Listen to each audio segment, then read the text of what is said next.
A very good day to you. I'm Hank Gross, MidHudsonNews.com. It's Monday, February 26th. The news today brought to you by the Galleria at Crystal Run. One of Orange County's information technology vendors, UTC Associates, is questioning the integrity of a recently released report by the legislative committee that was convened to investigate IT contracts in the county. The committee released a report last week that found county officials improperly procured a contract with a different IT vendor, Star CIO. That was the primary focus of their investigation. The report's findings took an unexpected twist when the committee referred the contracts of a separate vendor, UTC Associates, to the state controller for review, stating it found reports of the company as a failed vendor from county officials troubling. A company spokesman, Robert DeFrancesco, says UTC was unaware that it was the subject of a legislative investigation and said the report's characterization of the company were false. Two men, one from Middletown, the other from Montague, New Jersey, have been arrested and charged with felony drug sales and related charges.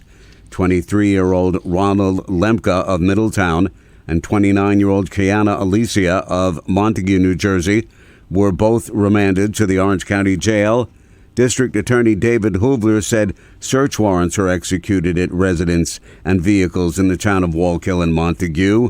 Over 150 grams of cocaine, over $28,000 in cash, and a defaced gun was recovered during the operation.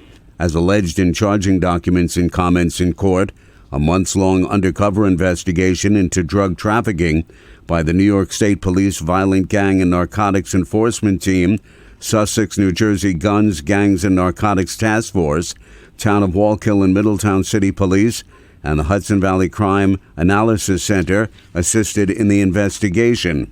The Sullivan County Sheriff's Office has arrested a Barryville man on a family court child support warrant for allegedly owing over $8,700 in child payments since September 2023.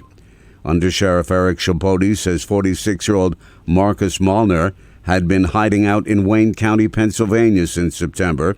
Deputies recently noticed that Malner placed a Harley-Davidson motorcycle and a Porsche for sale on Facebook Marketplace.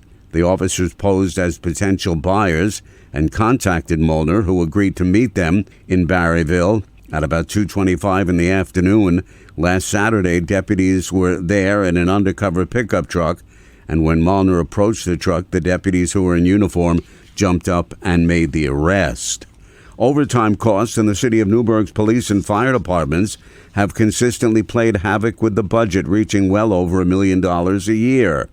While the fire department's overtime is down, it's up by 56% in the police department, and Chief Anthony Gerasi attributed that to the continued shortage of manpower. It would definitely, if we get to full authorized strength, it would definitely mitigate and limit that overtime. I can tell you that we have, as of last week, it changed. As we sit here today, we have 4 vacancies, but we have 3 people entering the police academy next month, and we have 10 people in field training. So when you do the loose math there are 17 people, 50% of the patrol division, the officers who are actually out on patrol across the 3 tours, 50% are not accounting for manpower right now, or person power. The police department has an authorized strength of 69 sworn officers. He's here. The Easter Bunny is visiting the Galleria at Crystal Run every day now until Easter. And he's not camera shy. Get your picture taken with Mr. Peter Cottontail. Children, families, and even pets are welcome.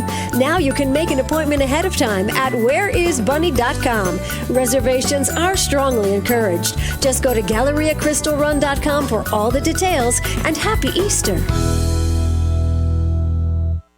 The race to replace longtime Democratic Assemblywoman Aileen Gunther of Forestburg has kicked off, with candidates from both the Democratic and Republican parties announcing their candidacy over the past several days. Last week, Gunther announced that after 20 years in office, she would not seek re-election in November. Attorney Paula K. Drapkin of Rock Hill is seeking the Democratic nomination. She appeared before the Sullivan County Democratic Committee last week and received their endorsement.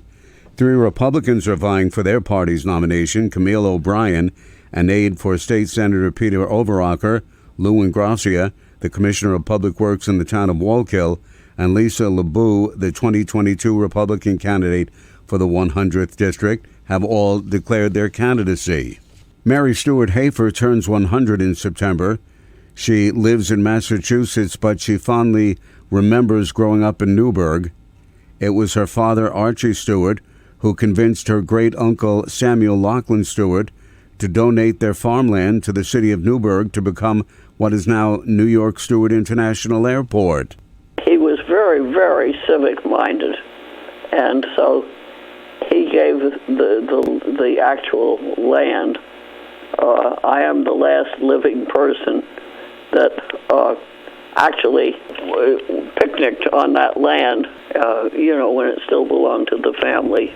At 99, Mrs. Hafer still keeps up on what's happening at the airport that carries her family's name. As firefighters arrived at a house fire at 31 Innes Avenue Sunday night in the town of Newburgh, flames were shooting out of both sides of the structure's second floor.